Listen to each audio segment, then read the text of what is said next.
Hola, buenos días, buenas tardes a todos y todas. La idea de esta clase es servir como puente entre las dos partes del curso. La primera parte en la que se discute el equilibrio parcial marshalliano bajo condiciones competitivas y la segunda parte del curso donde se va a trabajar la cuestión relativa a los mercados no competitivos.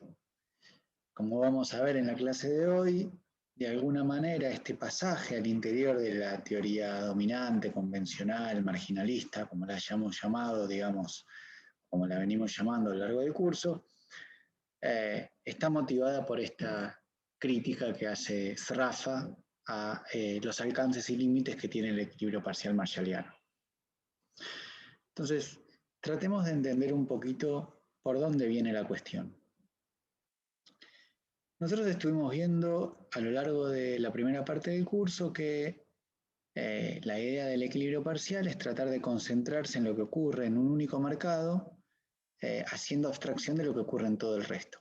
Es decir, nos focalizamos en lo que ocurre en el mercado de tomates y suponemos que las condiciones que determinan el precio del mercado de zapatos, juguetes, tractores, trigo, etcétera, se mantienen constantes. Y bajo esas condiciones tratamos de entender qué pasa con la relación entre oferta y demanda, las curvas de oferta y demanda, con el precio de la mercancía en cuestión, los tomates, y la cantidad producida de esa mercancía en cuestión. Ahora, cuando nosotros decimos que el precio de los zapatos se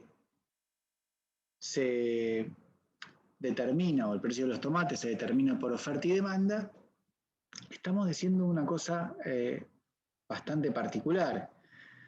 Estamos diciendo que tanto la oferta como la demanda tienen un rol en determinar el precio y en determinar la cantidad, perdón, en determinar el precio y en determinar la cantidad demandada. Es decir, estamos asumiendo que hay un rol simétrico de ambas curvas en la determinación del precio y de la cantidad. ¿Y qué significa esto? Significa esencialmente que a medida que las cantidades producidas o las demandadas varían, tanto el precio como la cantidad varían. Es decir, estamos asumiendo que si aumenta la cantidad ofrecida o varía la cantidad demandada, el precio va a cambiar. Y para eso, en realidad, lo que estamos asumiendo es que tanto la curva de oferta y la curva de demanda, más allá de la inclinación, el tipo de inclinación que tengan, si tienen pendiente positiva o pendiente negativa, algo que ya discutieron al inicio del curso, por qué tenían que tener la curva de oferta, la forma que tiene, y la curva de demanda, la pendiente que tiene, es decir, negativa la curva de demanda y positiva la curva de oferta, lo que estamos asumiendo es que tienen pendiente. Lo que estamos asumiendo es que ambas curvas tienen cierta pendiente. ¿Por qué? Porque si, por ejemplo, la curva de oferta no tuviera pendiente, cualquier cambio en las condiciones de demanda, el único impacto que tendría, o sea, si desplazáramos la curva de demanda hacia la derecha o hacia la izquierda, el precio de la mercancía no cambiaría, siempre es el mismo precio. Lo que sí cambiaría es la cantidad producida. En un caso se produce la cantidad, no sé, estrella a estrella, otra estrella acá, o en otro caso se produce, bueno, más el cuadradito, digamos, una cantidad distinta. Bueno. Entonces, estaríamos diciendo que la cantidad viene determinada por la demanda, mientras que el precio lo fija la oferta. Aunque, dada una demanda negativa, obviamente cambiar la condición de oferta cambia el precio y también cambia la demanda. Pero modificar la demanda solo tiene un efecto en modificar la cantidad y no tiene un efecto en modificar el precio. Es decir, no hay un rol simétrico entre oferta y demanda, porque la oferta es esencialmente la que determina el precio. Y nosotros vimos al final de la clase de producción que bajo condiciones competitivas y con rendimientos constantes a escala es efectivamente lo que ocurre. La oferta determina el precio y la demanda tiene un rol únicamente en determinar la cantidad en equilibrio parcial. Entonces lo que se pregunta Rafa es, bueno, ¿qué debería ocurrir para que este no sea el caso? ¿Qué debería ocurrir para que ese rol simétrico no se pierda? Y para eso lo que trata de estudiar no es o no son las condiciones de la demanda, no son las preferencias que determinan, dado las dotaciones o el ingreso de los consumidores, la curva de demanda, porque la curva de demanda está compuesta por, digamos, factores demasiado subjetivos para que, digamos, uno pueda dar alguna determinación general. Y entonces lo que hace Rafa es decir, bueno, supongamos que el bien es ordinario, digamos, es decir, que es normal o que tiene o es inferior, pero no Giffen, y entonces asumamos que la curva de demanda tiene pendiente negativa. Digamos, asumamos que la curva de demanda del bien tomates se porta bien, tiene pendiente negativa. La pregunta que hace Rafa es, bueno, ¿bajo qué condiciones podemos mantener esta simetría en un equilibrio parcial marshalliano bajo condiciones competitivas, es decir, donde haya libre competencia? Y para eso tenemos que ver, digamos, ¿qué regula la curva de oferta? Básicamente lo que ocurre con los costos de producción. Una curva de oferta con pendiente positiva lo que indica es que para aumentar, uno puede leerla de dos maneras, para aumentar la producción tiene que aumentar el precio, o la curva de oferta vista como el eje de las ordenadas, de la variable dependiente con el precio P, lo que nos dice es cuál es el precio mínimo que permite producir determinada cantidad. Y si la curva de oferta tiene pendiente positiva, ese precio mínimo tiene que aumentar porque están operando los rendimientos decrecientes. Entonces, una primera cuestión sobre la que Rafa llama la atención es que la distinción entre rendimientos crecientes y decrecientes es un tanto problemática porque el mismo bien puede estar sujeto a rendimientos marginales decrecientes y rendimientos a escala crecientes. Entonces, uno tiene que tener cuidado cuál es el criterio que está utilizando para determinar el tipo de rendimiento, porque si no la categoría o la categorización se vuelve un poco borrosa. Cuando uno habla de rendimientos decrecientes, marginales, lo que está suponiendo es que de alguna manera la escala de la producción no varía y lo único que está haciendo es cambiar las proporciones en las que se combinan los distintos factores productivos para producir una determinada cantidad de producto. Y entonces, si yo agrego una cierta cantidad de un factor y mantengo constante la del otro, ahí es donde, de acuerdo a la teoría marginalista, deberían empezar a operar los rendimientos marginales decrecientes. Mientras que los rendimientos a escala suponen una ampliación de todos los factores en una determinada proporción, y cuando esos factores se amplían en una determinada proporción, se observa qué pasa con el nivel de producto agregado de la mercancía en cuestión. Entonces sabemos que si, por ejemplo, al duplicar el uso de los factores en todas las categorías posibles, digamos, trabajo, capital, tierra, se duplica la producción, tendremos rendimientos a escala constantes. Si más que se duplica la producción, tendremos rendimientos a escala crecientes, y si menos que se duplica la producción, tendremos rendimientos a escala decrecientes. En general, esto, digamos, es una nota al pie, pero digamos, ¿de dónde sale la idea? En general, la idea de rendimientos decrecientes marginales viene de una generalización de la teoría de la renta de David Ricardo, mientras que la idea de los rendimientos a escala tiene que ver con el progreso técnico y el crecimiento económico que está, por ejemplo, en la ampliación de los mercados de la cual habla Adam Smith. O sea, hay que tener cuidado porque entonces hablar de rendimientos a secas puede generar confusión, porque si mantenemos constante todos los factores menos uno y aumentamos el uso de ese factor, puede estar sujeto a rendimientos marginales decrecientes, mientras que si aumentamos todos los factores en esa misma industria, puede haber rendimientos constantes o crecientes. Y en general, cuando estamos hablando de la duplicación, triplicación del aparato productivo, lo que interesa son los rendimientos a escala y no los marginales.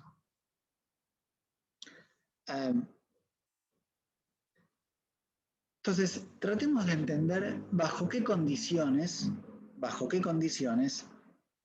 la curva de oferta, dada una curva de demanda que tiene pendiente negativa, puede tener cierta pendiente que haga que cuando varían tanto oferta como demanda, precio y cantidad se modifiquen. Eso ocurre cuando la curva de oferta tiene pendiente positiva o cuando tiene pendiente negativa. ¿Qué supone una curva de oferta con pendiente negativa? Bueno, supone que los costos a escala, digamos, los rendimientos a escala y la escala de los costos cuando se modifica la escala son decrecientes. Es decir, operan rendimientos crecientes a escala. Y entonces, como hay rendimientos crecientes a escala, si yo uso la misma cantidad de factores, voy a más que duplicar la producción, el costo unitario debería caer a medida que aumento la escala productiva. Y eso es lo que refleja la caída, o mejor dicho, la negatividad de la curva de oferta. Aumento la cantidad producida y como el costo por unidad cae, porque las sucesivas escalas, digamos, de producción son cada vez más eficientes, el precio mínimo que debería ser necesario para cubrir una mayor escala productiva unitario cae. Y eso es lo que refleja la curva de oferta con pendiente negativa. Si hay rendimientos crecientes a escala, a mayor escala productiva, menores costos, ergo menor es el precio mínimo unitario que me permite producir una determinada cantidad. O sea, recuerden, digo, que la relación P por I no me dice cuánto cuesta el total de la producción, sino cuánto me cuesta cada unidad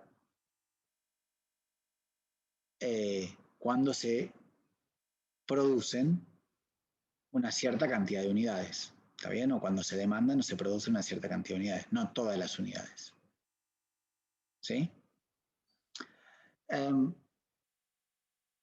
Ahora, ¿cuál es el problema que marca Sraffa? Digamos, en este caso no habría ningún problema y tendríamos la simetría que estábamos hablando, tanto oferta como demanda tendrían un rol tanto en la determinación del precio como en la determinación de la cantidad. Habría un rol simétrico en oferta y demanda de determinar precio y cantidad. Si yo muevo la demanda,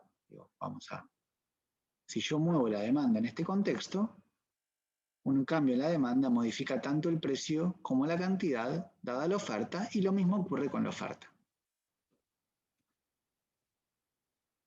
El problema que nota Sraffa es el siguiente.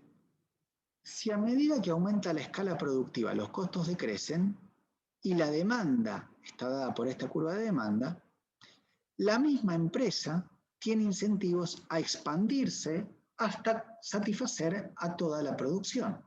Porque a medida que se expande una única empresa, no solo que aumenta su share, su participación en el mercado, sino que además sus costos están cayendo. Digamos, es una situación que gana por todos lados, win-win, digamos.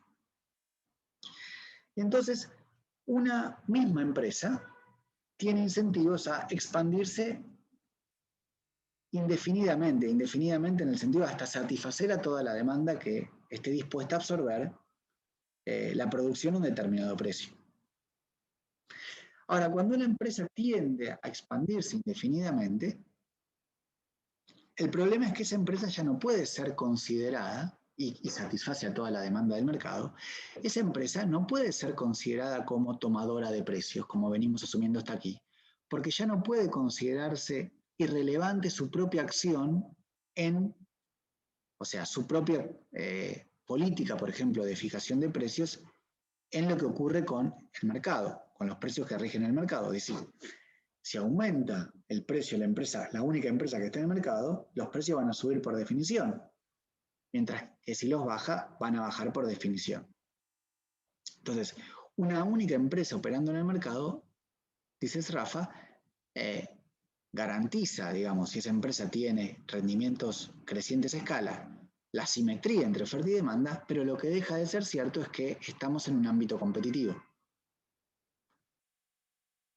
dejamos de estar en un ámbito competitivo porque justamente cuando opera una única empresa en el mercado, esa empresa que tiene incentivos económicos a expandirse, por propio incentivo económico tiende a expandirse, ya no tiene sentido pensar que vamos a operar por mucho tiempo en un mercado competitivo.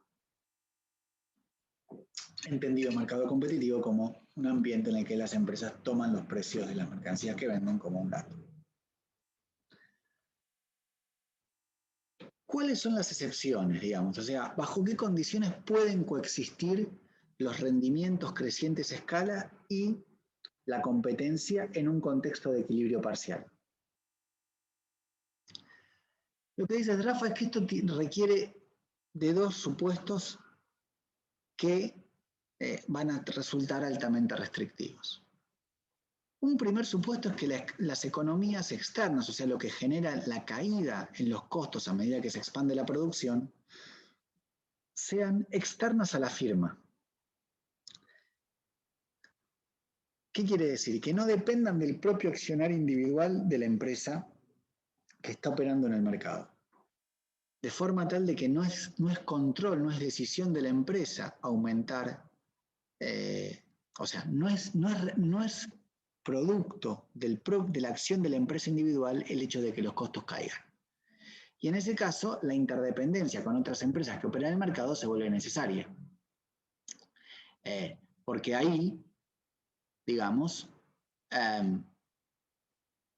ya no depende de una única empresa expandirse o no expandirse. Tienen que expandirse todas las empresas en conjunto y al expandirse todas las empresas en conjunto, bueno, se generan condiciones que hacen bajar los costos. Por ejemplo, si hay un conglomerado de empresas que operan todas juntas, bueno, para los consumidores llegar al mercado es más barato y entonces acceder al mercado es más fácil, en particular, y entonces los costos unitarios para llegar a ese mercado disminuyen. Pero hay otra condición, digamos, que tiene que cumplirse. Las economías tienen que ser externas a la firma, por la razón que acabamos de discutir, pero además tienen que ser internas a la industria, es decir, tienen que quedar circunscriptos a lo que ocurre al interior de la industria. El aumento de la producción y la caída subsiguiente de los costos no puede repercutir en otros mercados, es decir, tiene que quedar circunscripto a lo que ocurre en la propia industria, porque si repercutiera en otros mercados, se violaría la cláusula ceteris paribus. Supongan que una economía, un sector se expande, y la expansión del sector hace bajar los costos del propio sector, pero también hace bajar los costos de otros sectores que están operando en otros mercados, por interacciones que ocurren entre los distintos sectores. Bueno, si ese es el caso, ya no tiene sentido pensar que todos los demás precios, cuando varían las condiciones del precio de los tomates, van a permanecer constantes. Si a medida que aumenta la producción de tomates, no solo cae el costo de producir tomates, sino que también cae el costo de producir otras mercancías, los precios de las otras mercancías van a bonificarse y esos precios ya no pueden suponerse dados a medida que analizo lo que ocurre en el propio mercado de tomates. En cambio, si las economías son internas a la industria, no hay derrame, digamos, de lo que ocurre en una propia industria con lo que ocurre en el resto de las industrias. Y entonces los precios de las otras industrias no se ven afectados. Ahora, el problema de estos requerimientos, dice Rafa, es que en realidad hay muy pocas industrias que cumplan con este requisito. Es decir, hay muy pocas industrias que, presentando rendimientos crecientes a escala, esos rendimientos crecientes son externos a la firma y además internos a la industria. Y entonces, concentrarnos en este tipo de sectores hace que el análisis de equilibrio parcial, donde valga la cláusula ceteris paribus y además valga la competencia, se vuelva muy, muy restrictivo, porque nos deberíamos concentrar en un ínfimo mundo de sectores en relación a todos los potenciales sectores a los cuales aplicamos el método del equilibrio parcial. Entonces, en líneas generales, son muy pocas las industrias que permiten utilizar el equilibrio parcial bajo condiciones competitivas con rendimientos crecientes a escala. ¿Qué pasa cuando los rendimientos no son crecientes? O sea, cuando los costos no son decrecientes. Si los costos no son decrecientes, el supuesto de que la empresa sea tomadora de precios a medida que expande su producción se respeta, sigue siendo válido, es decir, ya no tenemos el efecto que veníamos discutiendo antes. Pero, sin embargo, aparece el siguiente problema. Supongan que se incrementa la cantidad ofrecida de una mercancía cuando los rendimientos son decrecientes, o sea, hay un sector que opera con rendimientos a escala decrecientes. Bueno, no obstante el sector se está expandiendo, se están utilizando más intensamente aquellos factores que en relación a toda la economía, la propia industria en cuestión utiliza más intensamente. Por ejemplo, si estamos en el mercado de tomates, se van a empezar a demandar más intensamente, por ejemplo, algunos fertilizantes o algún tipo de trabajo que sea específico a la producción de tomates. Entonces, esa mayor intensidad hace que el precio relativo de los factores que se usan más intensamente, por ejemplo, el trabajo específico o los fertilizantes específicos, como se están demandando más intensamente, aumenten de precio. Y acá hay un problema, porque si aumentan de precio insumos específicos en la producción de tomates, también van a aumentar aquellos precios de los bienes que utilizan ese factor específico. Por ejemplo, si en la producción de zanahorias también se utiliza el mismo tipo de fertilizantes o el mismo tipo de trabajo, que si bien no es general a todos los sectores, es específico de algunos sectores, también va a aumentar el precio de las zanahorias. El precio de las zanahorias, la lechuga, cualquier otro bien que utilice estos factores intensamente. Y entonces la cláusula ceteris paribus no se mantiene, porque si aumentan los costos, va a aumentar los precios de las zanahorias.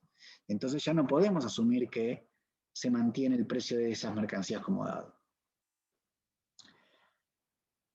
¿Cuándo no ocurre esta violación de la cláusula ceteris paribus bajo rendimientos no crecientes que son compatibles con la competencia?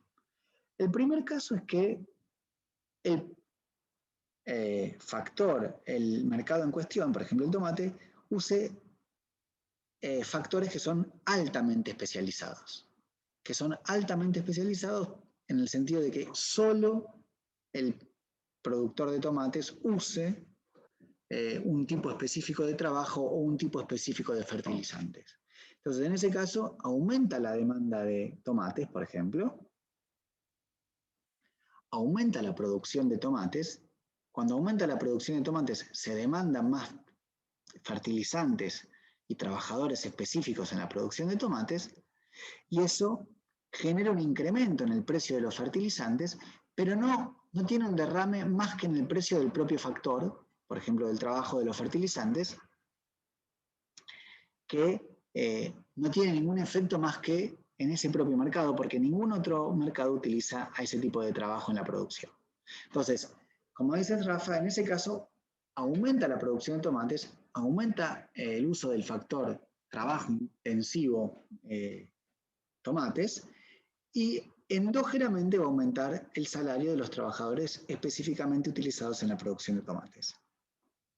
Pero no tiene ningún efecto en otro mercado más que en ese. Y ahí la cláusula ceteris paribus se viola, digamos, marginalmente, muy poquito.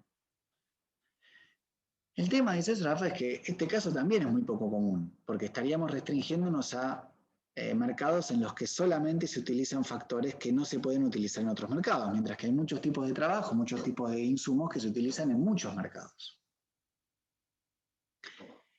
Y el otro caso que consideres, Rafa, es cuando la industria en cuestión en realidad no utiliza factores específicos, pero para evitar que el aumento en la producción genere un aumento en los costos de todos los otros sectores, debería ocurrir que se utilice una cantidad insignificante de la totalidad de los factores. Entonces, en este caso, aumenta la demanda de tomates, aumenta la producción de tomates, y la producción de tomates aumenta la demanda de trabajadores que no son específicos al sector considerado. Pero como son tan insignificantes el incremento en la demanda del factor considerado en relación a la cantidad total del factor disponible, el costo del factor por el aumento marginal de la demanda de ese factor no se modifica. Y entonces, en ese caso, la industria se expande, pero el costo de producción, como el costo de uso de los factores no se modifica, no se modifica. Es decir, en ese caso, lo que deberíamos observar es que al ser insignificante la demanda de factores de la industria en cuestión en relación a los factores utilizados en toda la economía, el precio de los factores no se modifica con la expansión de la industria y entonces el costo de producir unidades adicionales tampoco se modifica. Y en ese caso, la curva de oferta de largo plazo de la industria que estamos considerando, de los tomates, se vuelve horizontal.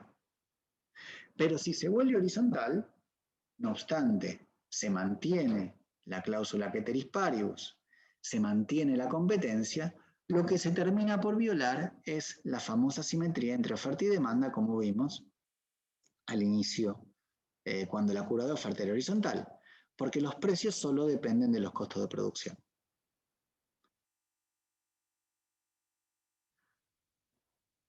A estos problemas que notes Rafa, se suma un inconveniente adicional. En general, la teoría del equilibrio parcial no discute qué ocurre con la producción de bienes de capital, es decir, yo hablaba o con los insumos. Yo hablaba de fertilizantes. Bueno, los fertilizantes son, a su vez, productos. Entonces, si se modifica el costo de producción de un bien de capital, porque, por ejemplo, aumentan los costos de los insumos o del trabajo que produce un bien de capital o un insumo, necesariamente eso debería repercutir en aquellos mercados que utilizan a los bienes de capital como insumos o a los insumos como insumos. Y algún mercado lo va a usar porque si no, no sería insumo, no se produciría. Entonces, cuando nos concentramos en los bienes de capital, por definición la cláusula ceteris paribus va a tender a ser violada. O sea, por definición, cambios en las condiciones de producción de aquellos productos que son producidos, pero a su vez se utilizan como insumos de otros productos, van a repercutir en el costo de producción de aquellos bienes justamente que usan a estos que estamos analizando como insumos. Entonces, todo el problema de ver qué ocurre con los bienes de capital se vuelve problemático cuando analizamos los precios de los bienes de capital bajo condiciones de equilibrio parcial, porque ya no podemos asumir que la cláusula ceteris paribus se mantiene válida. Como anticipo, digamos, todo nuestro curso de micro 2 va a estar basado en analizar qué pasa con los bienes de capital. Pero fíjense que en los textos de micro que están leyendo, nunca se habla de producción por medio de bienes de capital. Siempre se habla de capital como si fuera un insumo, un factor análogo al trabajo o la tierra. Es decir, algo no producido.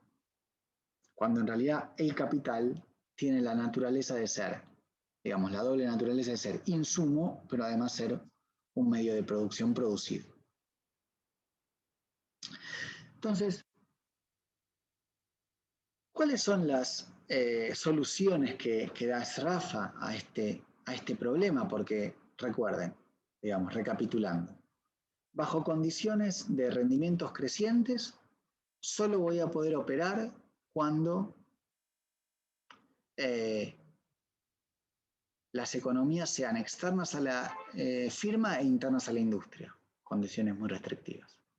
Bajo rendimientos decrecientes, solo voy a poder operar cuando el factor que se utilice en el mercado en cuestión sea muy específico a la industria en cuestión, también muy restrictivo. Queda solamente la alternativa de asumir que los rendimientos son constantes para ser compatible con las condiciones de competencia y el equilibrio parcial. En ese sentido, Rafa dice, bueno, como primera aproximación, podemos seguir a los autores clásicos, es decir, a aquellos autores que habían enfatizado el rol fundamental de los costos de producción en el precio de las mercancías, y tratar de asumir y asumir costos constantes. Es decir, asumir que cuando aumenta la producción en un sector, no se ven modificados los costos de ese sector porque no se ven modificados esencialmente los costos de los insumos que utiliza ese sector. Pero esa primera aproximación es demasiado vaga, dice Sraffa. Es decir, es claro que la mayoría de los sectores no operan bajo rendimientos constantes. Es claro, dice Sraffa, que la experiencia diaria muestra que hay muchas empresas que operan bajo costos decrecientes. Es decir, la mayoría de los casos, en realidad, supone que, bajo condiciones normales al menos, los costos son decrecientes. Y entonces Sraffa dice, o se empiezan a estudiar las interacciones entre los distintos mercados, ¿sí? O sea, o yo me pongo a estudiar qué pasa con las interacciones que ocurren entre los distintos mercados, porque no supongo que las economías que se generen en un mercado determinado, si bien pueden ser externas a la industria, externas a la firma, no tiene mucho sentido asumir que son internas a la industria, entonces a medida que se aumenta la producción se generan derrames en otros mercados, o directamente no puedo asumir que las economías son externas a la firma, y entonces tengo que abandonar la condición de competencia. O sea, si relajo el supuesto de que las economías son externas a la empresa, me voy de la competencia. Si relajo el supuesto de que las economías son internas a la industria, al propio sector considerado, tengo que empezar a estudiar las conexiones input-output, o sea, las conexiones entre los distintos sectores. En ese momento, Sraffa dice, la manera que tiene la teoría económica de estudiar el equilibrio o las relaciones simultáneas entre ambas industrias es el equilibrio general. Y su complejidad en realidad lo hace poco fructífero. Es decir, tratar de entender todas las relaciones posibles que hay entre los distintos sectores hacen que este análisis no tenga mucho camino. Sraffa después, lo digo como antesala también a nuestro curso de Micro 2, se va a dar cuenta que las relaciones input-output no necesitan estudiarse a partir del equilibrio general, sino que se pueden estudiar a partir del método clásico.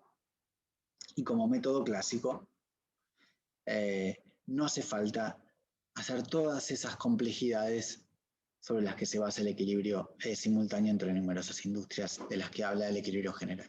Pero eso lo digo, digamos, como nota al pie para nuestro próximo curso de micro. Entonces Sraffa dice, bueno, la sugerencia que doy hasta ahora es, digamos, en este momento es, y que no es la sugerencia que el propio Sraffa sigue, porque como les digo, a partir de ese momento Sraffa abandona el equilibrio parcial marshalliano y abandona la teoría neoclásica que da sustento al equilibrio parcial marshalliano y se pone a estudiar a los autores clásicos de otra manera. Lo que dice Sraffa es, abandonemos la competencia y concentrémonos en las condiciones de monopolio. O sea, sigamos el camino opuesto y veamos qué pasa cuando tenemos condiciones de monopolio. Entonces, lo que vamos a empezar a ver a partir de la clase de hoy, digamos, de las próximas clases, son distintos supuestos o distintos modelos de competencia monopólica o de monopolio puro o de duopolio, que básicamente lo que hacen es considerar o eliminar la idea de que los agentes son price takers, o sea, la idea de que los agentes son tomadores de precio.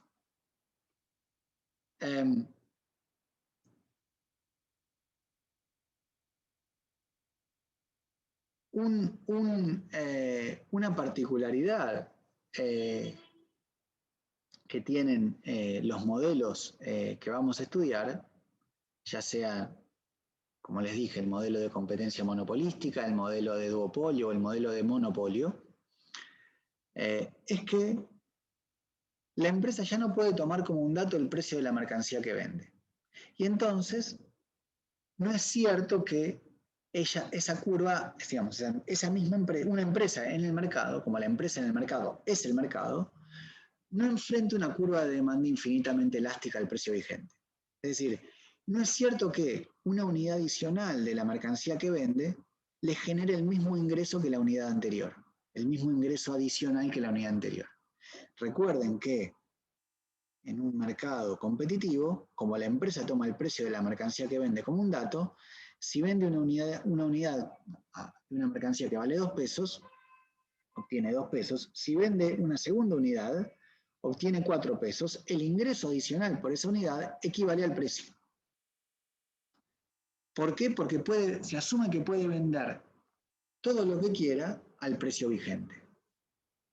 En cambio, y con esto es la particularidad tal vez más distintiva de los modelos de competencia, al menos de no competencia, digamos, no competitivos que vamos a ver en esta segunda mitad, es que cuando la empresa decide bajar el precio, cuando la empresa para vender más va a tener que bajar el precio, porque en el mercado la curva de demanda tiene pendiente negativa. Y como ella enfrenta todo el mercado, su curva de demanda tiene pendiente negativa. Y la implicancia de eso es que la curva de ingreso marginal ya no va a coincidir con la curva precio. Como les decía antes, el ingreso marginal coincide con el precio cuando la curva es perfectamente competitiva, porque si vende una unidad adicional, obtiene en un mercado competitivo exactamente el precio de esa unidad, porque no tiene que bajar el precio para vender una unidad adicional. Ahora, cuando una empresa vende una unidad adicional y baja el precio de esa unidad adicional, o baja el precio para vender esa unidad adicional, no solo está bajando el precio de la última unidad, sino que está bajando el precio de todas las unidades que vende. Entonces, el ingreso marginal cae no porque la última unidad, digamos, no coincide con el ingreso anterior, sino porque todas las unidades que vende ahora las vende a un precio más bajo. Entonces, supongan que el precio es 26 y la empresa vende 4 unidades, su ingreso total es 104. Si quiere vender una unidad más esta empresa, tiene que vender a 24 pesos el producto. Ella se asegura, digamos, si la curva de demanda es tal que la relación precio-cantidad está dada por estas dos relaciones, para pasar de vender 4 a 5 unidades, la empresa tiene que vender a un precio más bajo de 2. ¿Sí? Ahora, fíjense que el ingreso total es 120. 120 que es 5 por 24. ¿Está bien? 5 por 24, 120. ¿Cuál es el ingreso marginal? El ingreso marginal es la diferencia entre el ingreso total de vender 5 unidades y el ingreso total de vender 4. ¿Cuánto le da la unidad adicional? No le da exactamente el precio como obteníamos antes. ¿Por qué no le da exactamente el precio? ¿Por qué el ingreso adicional no es 24 como habría sido si tuviéramos un mercado en el que el precio y el ingreso marginal coinciden?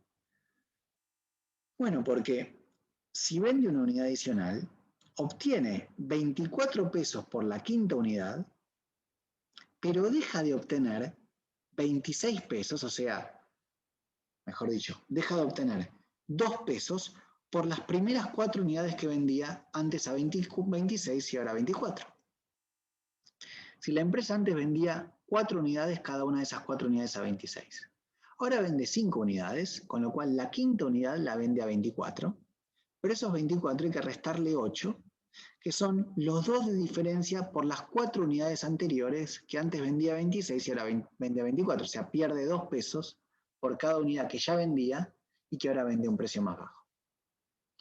Lo mismo ocurre cuando quiere vender una unidad adicional. Vas a vender de 120, o sea, 5 por 24 a 6 por 22, vas a obtener 132. O sea, su ingreso marginal es de 12, pero es menor al precio, es menor a 22. O sea, menor a lo que obtiene por la última unidad vendida. la sexta unidad, la última unidad vendida, le está vendiendo a 22. En condiciones competitivas, ese debería ser su ingreso marginal. No, su ingreso marginal es 22 menos los 2 pesos que pierde por las 5 unidades que vendía 24 y ahora vende 22. O sea, 10, 2 por 5, 10, 22 menos 10, 2. Y así con el resto. Y eso hace que la curva precio siempre esté por encima de la curva de ingreso marginal. Esta es la curva precio para una determinada cantidad de bienes vendidos, el precio siempre es mayor al ingreso marginal. Porque de nuevo, el ingreso marginal es el precio menos lo que deja de ganar por el resto de las unidades que antes vendía a un precio más alto. Entonces, en las próximas clases vamos a estudiar cómo el cambio en el precio, o mejor dicho, cómo el hecho de que la curva de demanda que enfrenta la industria sea la misma que enfrenta la empresa individual, cuando no hay condiciones competitivas, y en consecuencia que la curva de precio esté por encima de la curva de ingreso marginal, genera algunas modificaciones en algunos de los resultados que habíamos visto en los resultados competitivos, en las condiciones competitivas. En particular, vamos a ver que ya no es cierto que el precio coincide con el costo marginal, porque el ingreso marginal va a coincidir con el costo marginal y el ingreso marginal va a ser menor al precio. Y entonces vamos a ver que como el costo marginal va a tender a coincidir con el ingreso marginal, en condiciones, por ejemplo, de monopolio, y el precio va a estar por encima, siempre se va a vender menos de lo que se vendería bajo condiciones competitivas y a un precio más alto. Y entonces es lo que se va a llamar pérdida de eficiencia de el monopolio y en general de los mercados no competitivos. Bueno, con este cierre me despido y bueno, estaremos atentos a las consultas que aparezcan en la clase de consultas.